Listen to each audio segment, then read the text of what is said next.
So I'm John Zacharias here in Dallas, Texas, and we actually have Gentech, which is a laboratory, high complex laboratory, which means that it does many testing, not just COVID-19 for the SARS CoV-2, but also for toxicology, for nail fungus, for many blood samples, many other testing that's actually offered out there at a high complex rate. And what that means is that when we test samples, we put them through a process that actually amplifies them hundreds and thousands of times greater than what they currently are today. And then we put them into a PCR testing machine that goes through and heats and warms them up.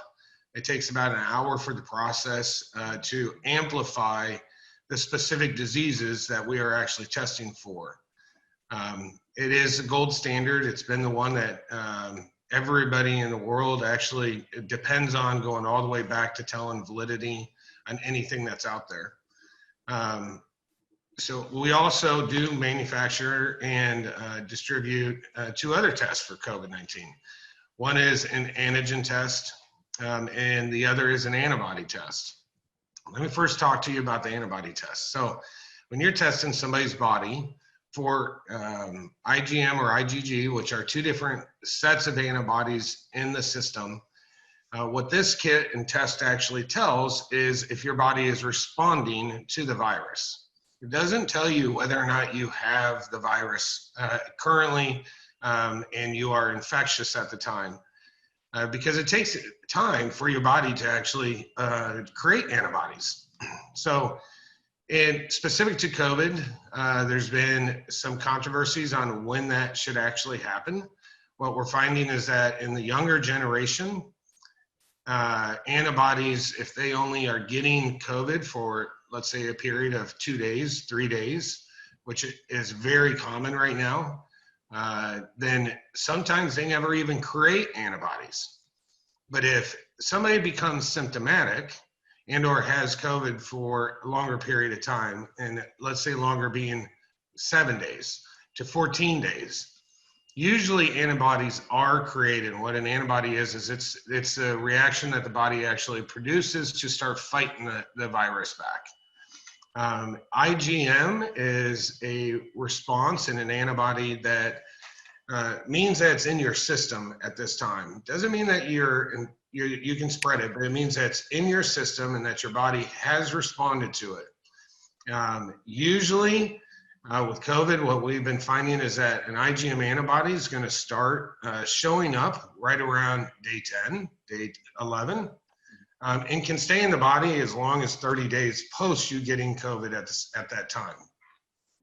An IgG antibody is the antibody that is created after the fact and is the one that is supposed to stay in the body to fight the virus if it ever were to come back again.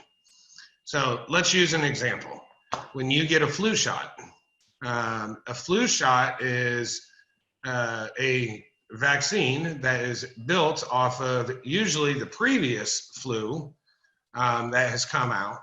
And you get a small amount of the flu injected into your bodies so that it's not large enough, but you would create an antibody to fight the flu when the flu were to come around. You, at that point, would actually have an IgG antibody. Now, in many instances, IgG antibodies can stay in the system for 6 months, 12 months. We're finding with COVID that some people, it's only staying in their system for 2 to 4 weeks. Other people, it's in their system for 4 to 5 months is what we've tracked so far. So there's a lot of uncertainty to the COVID virus right now, and that's because it actually has mutated multiple times, which means that it somewhat changes as it goes along. So, if you do have antibodies, of course, you hear a lot of stuff out there saying that means you're immune. It doesn't necessarily mean you're immune if the thing keeps changing. And so, but it does mean that if you have IgG antibodies, it does mean that you have a very good chance of you getting it and just shedding it away real quick. Obviously, you're going to want to sit there and take other things in consideration, such as other secondary health issues. But, IgG is a very good thing. Obviously, if we all have it in our system, we're sitting there actually smiling and high-fiving each other. Yeah. So you bring up a good point, because using the flu vaccine, just because you get it, and this is where I get frustrated with the terminology when they say, go get immunized. You can't get immunized. You can't give immunization. You can give a vaccine, and if your body responds properly, you can develop the antibodies and have some sort of immunity. But in this case, you're saying with the flu shot, we may get enough to trigger it. And it's the same thing. We may get exposed enough and get, I don't know, viral load seems to be a common term they're using these days, a viral load to trigger those responses. But you may have been exposed and not developed the antibodies, not triggered a response. So it's not like 100%. I look at you, you look at me, and we're in the same room, all of a sudden, for sure, you're going to get COVID. It just doesn't work that way, but it seems like we're acting that way in society. You're 100% right, Dr. J. And that is, if, they don't come out with different levels of flu shots, or, even in this scenario with COVID, they aren't coming out with different levels of, let's say, their vaccine. What they're actually doing is actually hitting everybody with the same. And I know you're smaller than I am, Dr. J. I'm 230 pounds. My genes are totally different than your genes. In the way that my body's going to respond based on my health condition and my size and my weight and my genes is totally different than how you're going to respond. So when we bring it back to the same example as the flu shot, one, you don't know if you're going to get enough of it. Two, you don't know if you're going to get too much of it. How many times have we heard people that said they got the flu shot, and next thing you know, they got the flu 2-3 weeks later? And a lot of times what that is your body immune system got torn down so bad that when the regular flu hit you, you actually just got knocked out and you got really, really sick. So, there is a difference between what we call a vaccine and eradicating it, or an antibody booster, I guess is the best way to put it. And that is what's actually being created right now. So it's a very similar scenario. And, I guess we'll see as we go along on this, because even Dr. Fauci states he doesn't believe he's going to be able to ever eradicate this disease. Yeah. All that we can do is possibly prevent the super sick. So I guess from your perspective, since you're dealing in the tests, I'm curious on your perspective on, and it may or may not agree with the narrative, but when I'm looking at, we're pushing this vaccine, but then after the vaccine, we still have to wear masks and do this. If our life is completely disrupted, where we're not living life to its fullest, why even have the vaccine? Or why even, I just don't understand this. First, we got to wear masks, and now we got to have a vaccine, and then we can get back to normal. Oh, now we're going to have a vaccine and still have to wear masks and not get back to normal. For a 99.97% survival rate, I just cannot wrap my head around this. It's a big controversy that's out there, Dr. J. Yeah.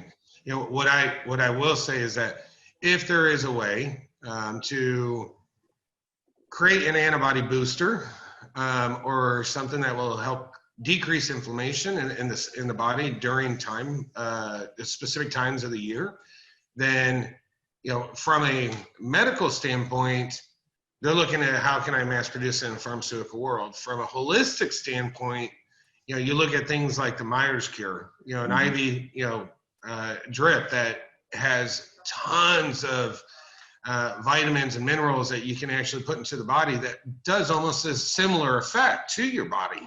Mm-hmm. So, we look at everybody out there. Yes, the death rate is very small. The problem is this virus is spreading so rapidly. The last one that just mutated, they said was 100 times more viral than the one before it during the last mutation. And it's, we do have a lot of people in this world right now that do not use holistic approaches to how they're doing it. There's a lot of people with diabetes, a lot of people with heart conditions.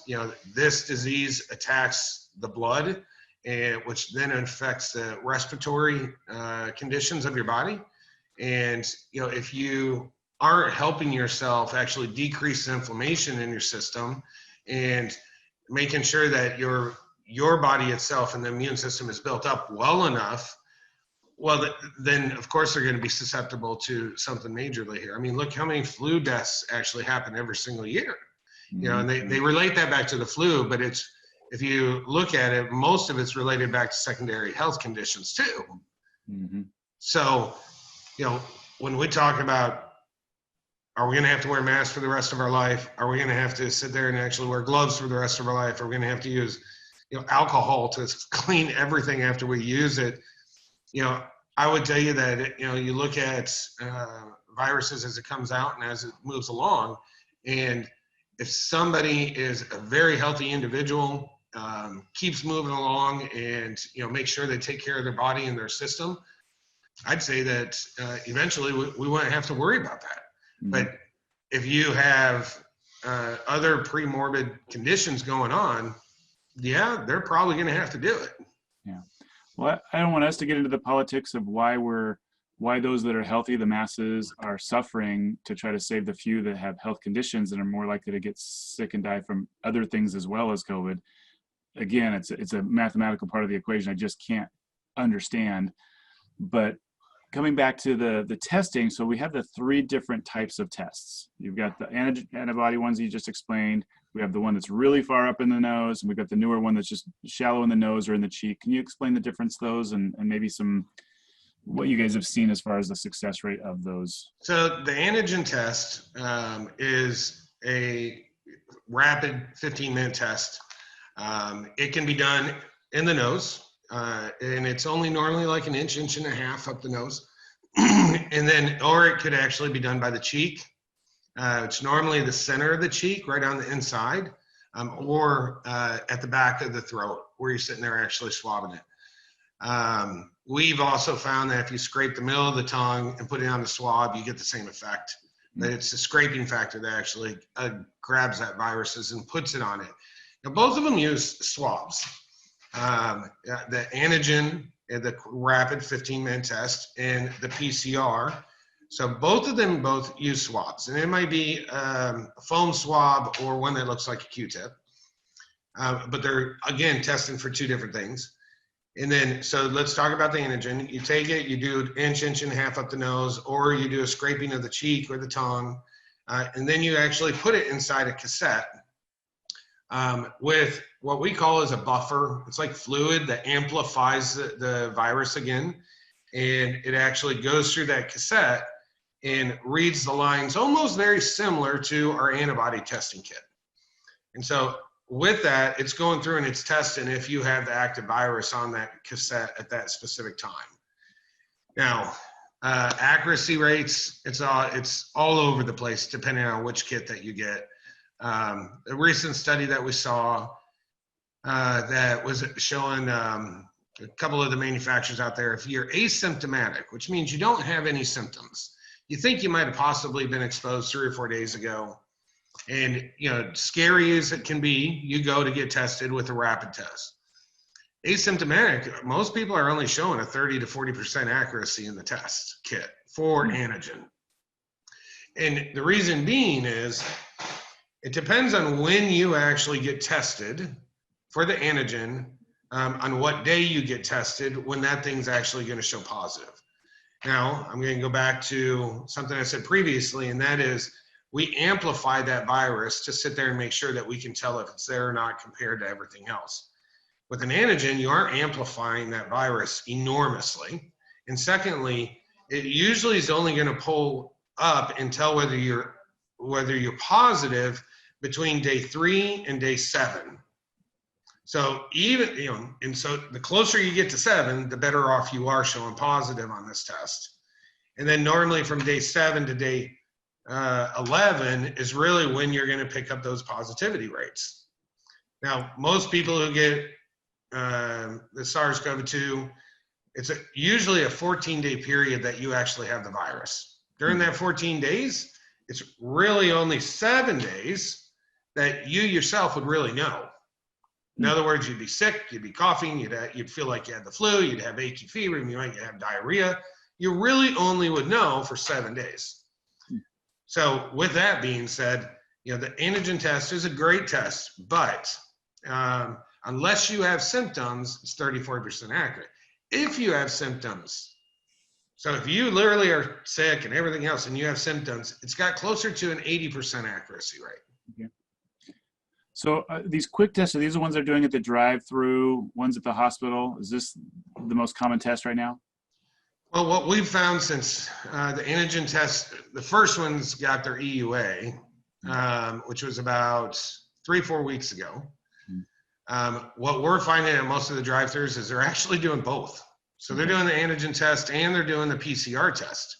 Most of them aren't doing the antibody test. You find that normally in healthcare practices and things like that, or you see it where a lot of people are advertising saying, do you want to know if you had it in the past or if you have antibodies? Plus, it's a big test that was out there being antibodies for a lot of the pharmaceutical companies trying to find people with antibodies so that they could actually go and grab their blood and be able to try to duplicate it. So when you go to the drive-thrus, you're normally right now going to see both tests being offered. The 15-minute rapid test and the PCR test. So how all the manufacturers for antigen tests are actually claiming right now is that if you get an antigen test and it's negative and you've been possibly exposed or you have symptoms, then rule of thumb is automatically get a PCR. Gotcha. If your antigen test comes back positive, well then and go quarantine. Don't actually sit there and keep on going and getting additional tests. So that's what you're going to find as you go through the testing sites. Makes sense. Okay. So with the testing sites where they're doing both, then what's the accuracy? So we said it's if there's no symptoms, there's about a 30-40% accuracy rate. If you have symptoms, about an 80% accuracy rate with the speed one. Now I know Elon Musk posted earlier this week that he took 4 tests in an hour, 2 were positive, 2 were negative. I'm assuming it was those kind of tests. Any explanation on that? That's exactly right. It was. And it was an antigen, and that day he went ahead and got 2 PCRs and sent them off and said he'd know in 24, 48 hours. So the reason for that is the amplification of the virus. Mm-hmm. When they did those antigen tests, again, we amplify, and let's say for the antigen, you might only get an amplification, I'm just using examples here, of 10x, 10 times. So that cassette has a possibility of actually detecting something at that level. For the PCR, it would be 1,000 times. So we have the capabilities of actually really detecting if when they did the swab in the nose or the mouth, if there was only 1 particle or 2 particles that they picked up, mm-hmm. the most likely that antigen test is not going to sit there and test positive. But with a PCR, if 1 particle is picked up, no matter what, it's going to show if it's positive.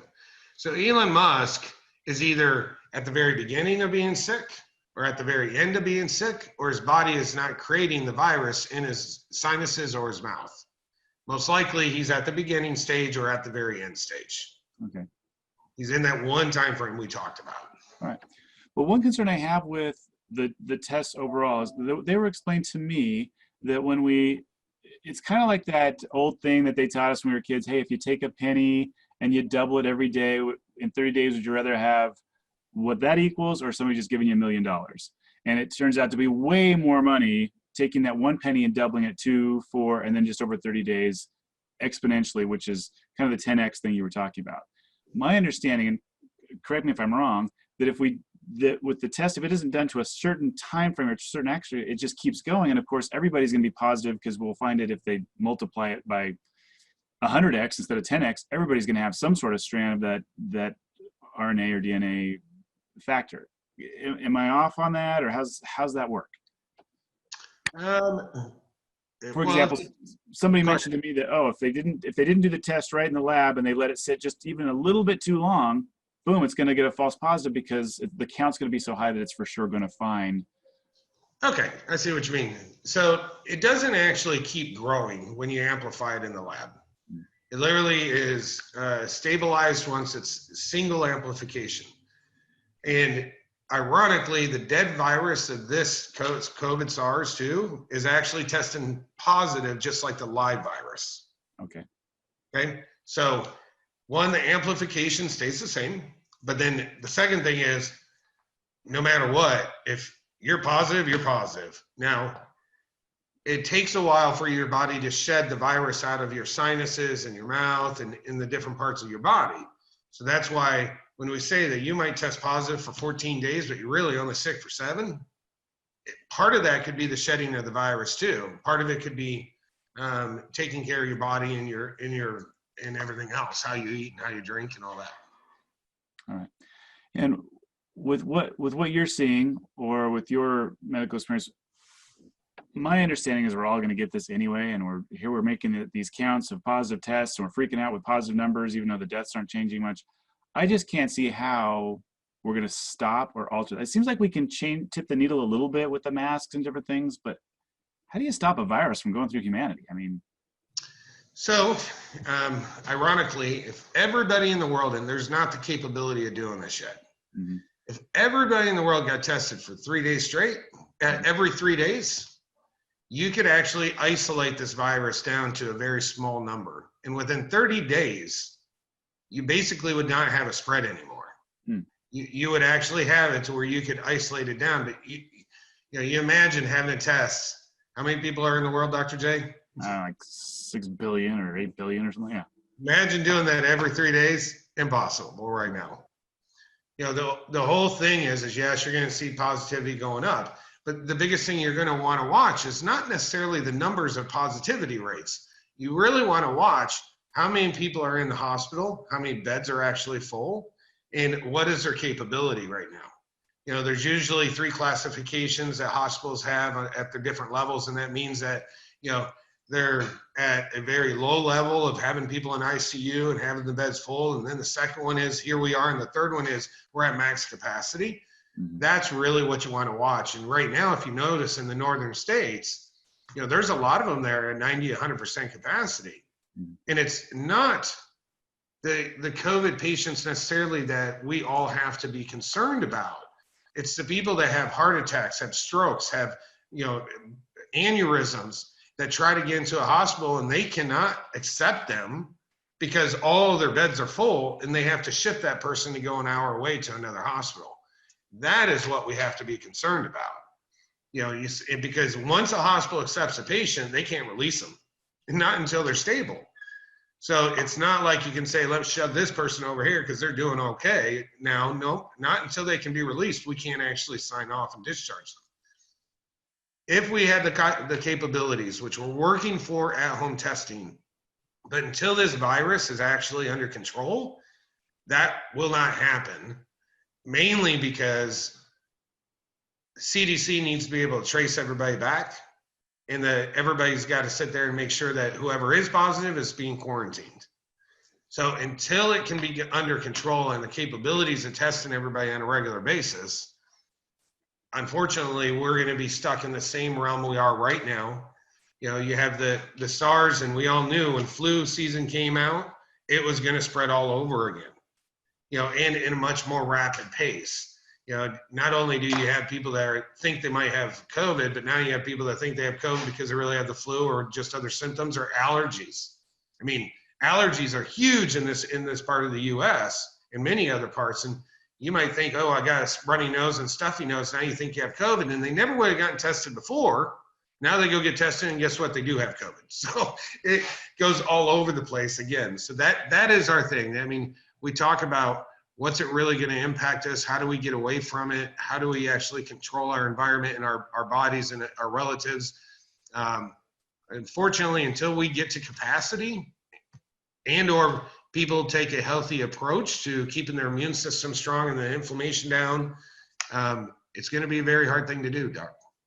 Well, it seems to me that we're asking the impossible. I mean, the model that you explained every 3 days, scientifically, mathematically makes great sense. Can it be done? It's an impossibility, right? So then the question is, well, then what do we do?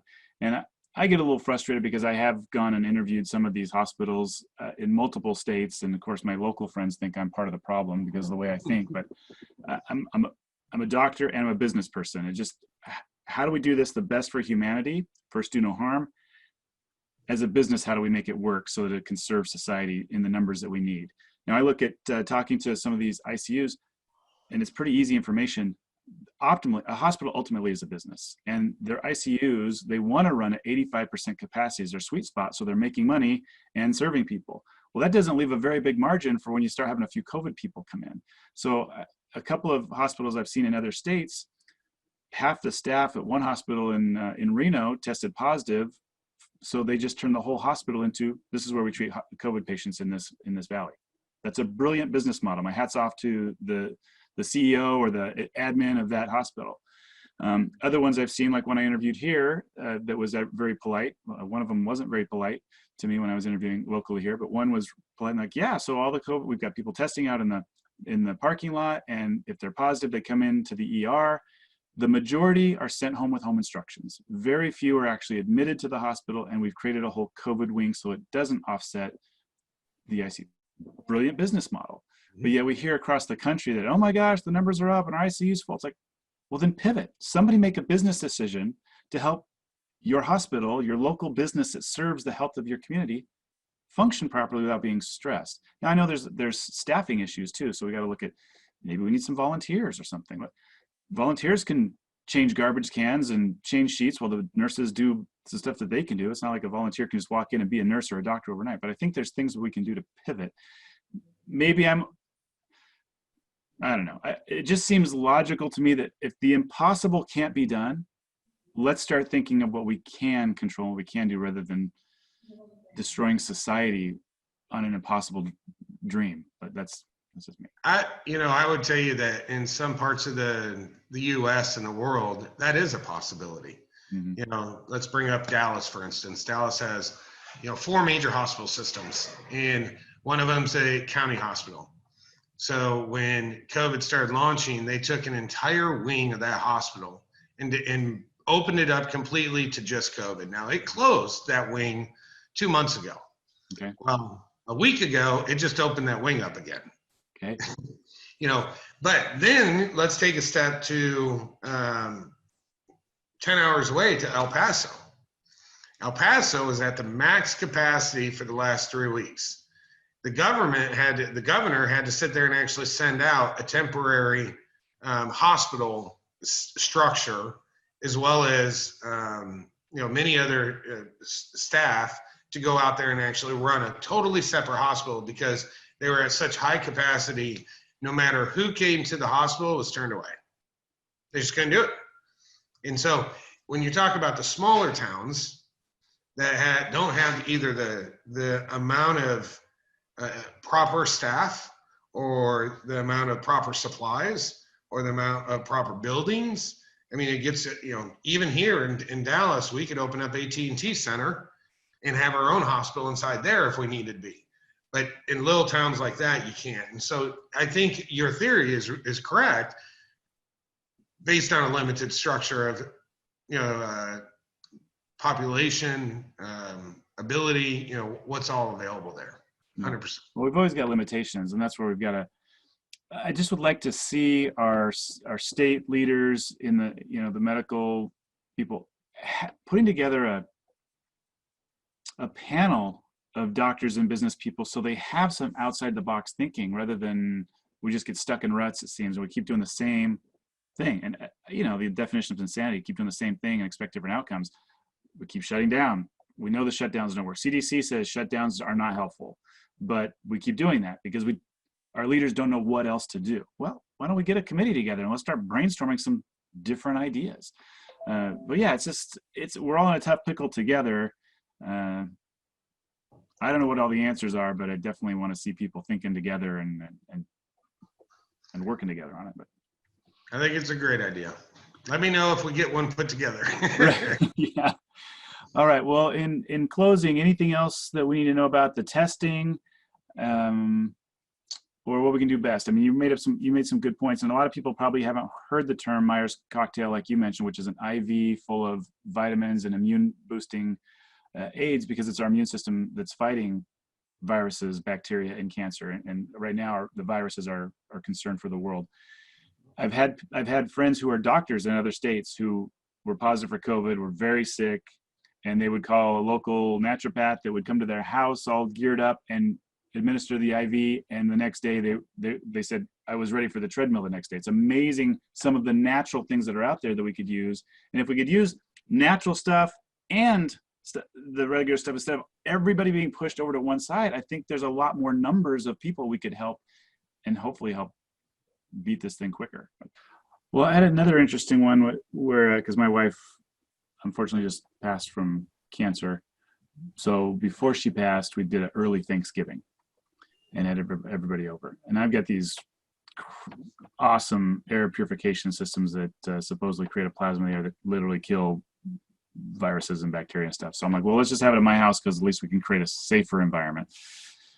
And so we had everybody over, and two of the younger ones called up 2 days later and go, oh my gosh, I was at something 2 days before Thanksgiving, I exposed, and now I'm sick. I'm afraid I exposed everybody at Thanksgiving. Not a soul has had a problem. That was a couple weeks ago, except that person. I feel like the air filters do what they say they're going to do and create this plasma, or even if I'm breathing out stuff, pop, pop, pop, things are getting killed before somebody else can have a viral load to get that. Have you had any other experiences with things like that? Not that it's a PPE, but what a great device to still give us some normalcy in our home or visiting people versus having to mask up or avoid everybody. Any thoughts on something like that? You know, there's obviously, I think filtration systems are phenomenal to have, not just for COVID, but I mean, for everything else. Mm-hmm. You know, and if somebody's going in there buying that 50-cent air filter and putting it inside, you know, that is just not helpful. You know, filtration systems, I think, are awesome to have. Mm-hmm. There's also other spraying material that's been around for the last 30, 40 years. Most of it was used on wounds in the past to actually kill other viruses that actually would touch open wounds. One is called BioShield. There's a couple others that are out there. They're actually trying to go through the FDA for approval to say that they kill COVID. There is one that just got 2 studies, one done by Texas A&M. Governor Abbott actually fast-tracked that one, and another one, I think it was Princeton who did the study on it. But it's a liquid that you spray on either hard surfaces, soft surfaces, doesn't matter, even your hands. They even make one for the hands. It doesn't have alcohol in it. It's non-toxic. But you actually spray it, and the A&M study, which they did not stop, they just gave a temporary study, you know, results that at 3 months mark, it still kills not just the flu, but also COVID-19. Wow. So it's mini micro, I'm going to say like shards that's created, but it's basically a film that goes on whatever you spray it. And 1 gallon can do 2,500 square feet. And their study shows, because we haven't had enough time to actually test this, but their study shows that even after 8 months, if somebody actually coughs, and let's say COVID comes down and hits the surface, it kills COVID. Nice. So, you know, what I would suggest is I think you've got a great setup there. You know, there is things that I think is nasty. It's crazy. So I would tell you, I think, you know, filtration system's very important. I think that, you know, gloves are important if you're going to, you know, let's say Sam's or Costco, and you don't know what's there. You don't know who's been there. You know, they have thousands and thousands of people every single day that go through it. You know, if you are susceptible to premorbid conditions, or you have premorbid conditions, then I would tell you use PPE and mask up. If you don't have secondary health conditions, then, you know, I don't know what to tell you, because most of us that don't have secondary health conditions are going to get it and get over it without ever knowing it. So, I think I told you when I talked to you the other day, I mean, my son has gotten it twice. I mean, first time, never knew it. Second time, had 0 symptoms as well, except had a headache one day, and that's because he thought that he was dehydrated. So, you know, in your home, in your environment, in your workspace, I'd say take precautions. Definitely use the HEPA filters or other type of filtration systems. And then, you know, as I said, that the spray is probably the best thing I saw come around that you could use instead of using alcohol wipes and, you know, stuff, Lysol swipes that honestly can also cause respiratory issues, you know, later on if you use them consistently. So yeah, it's like some of the things we use to kill the virus are just not that helpful for us health-wise long term.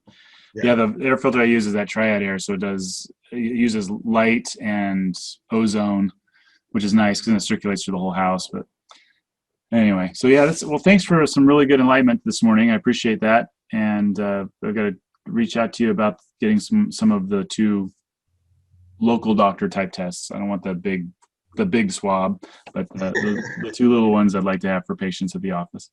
Awesome. Right. Well, it's been great, Doc. I appreciate it, and stay safe, and can't wait to see you again. All right, thanks. Take care. Thanks. Bye.